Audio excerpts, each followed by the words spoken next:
Monsieur le Premier ministre, messieurs les membres du gouvernement, messieurs et mesdames, messieurs et mesdames les membres du gouvernement, honorables collègues, salam alaikum wa rahmatullahi wa barakatuh. J'interviendrai également pour trois petits domaines. Bon, j'attirerai votre attention dans ces trois domaines. Dans un premier temps, je voudrais parler de l'agriculture, comme l'a fait mon prédécesseur ici, mon collègue Abdelkader. Donc, je ne vais pas répéter également les mêmes mots et rappeler le rapport de FAO. Mais je dirais, dans le monde actuellement chez nous, nous parlons encore de culture.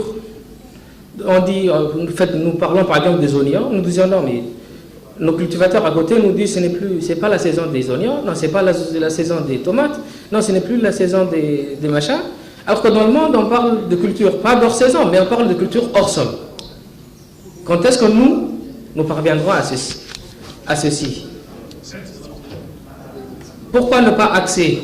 En fait, ce que je me demande aussi, c'est pourquoi ne pas plutôt inviter, en fait, et inviter des investisseurs dans l'agriculture.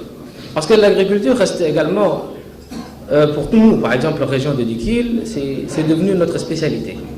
Et nous sommes très inquiets de ceci. Quand est-ce que nos terres verront beaucoup de plantes? Quand est-ce que nous serons, comme le prévoit la politique, quand est-ce que nous serons vraiment le grenier du pays? Merci.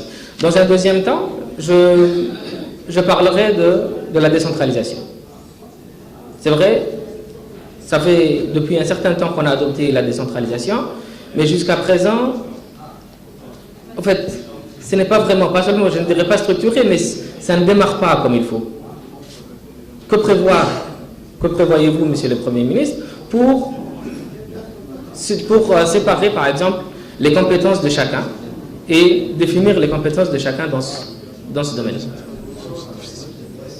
En troisième lieu, je parlerai également du coût de l'électricité. Nous ne sommes pas sans savoir que l'électricité à Djibouti est un frein au développement. C'est ce qui déçoit les investisseurs étrangers qui voudraient s'implanter et s'installer à Djibouti. Et également, c'est ce qui également pose plutôt sur le portefeuille des ménages djiboutiens. Que prévoir pour les gens, surtout par exemple pour les gens des régions? Nous avons deux tarifs différents. Nous avons les tarifs sociaux que les DD facturent pour tout le monde. Nous avons, par exemple, les gens des régions ont le facture sociale 2, alors qu'à Balbala a un facture sociale 1, où le kilowatt est de 27 francs, alors que les gens des régions payent le kilowattheure 40 francs. Pourquoi? Les gens des régions sont-ils plus riches que ceux de Balbala?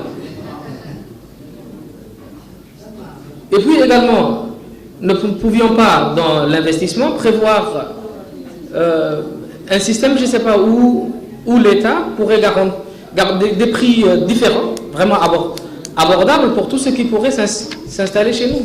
Donc, je pense que, messieurs les membres du gouvernement et monsieur le Premier ministre, cette question de l'électricité doit vraiment être traitée avant même l'élaboration de la géothermie qui viendra plus tard.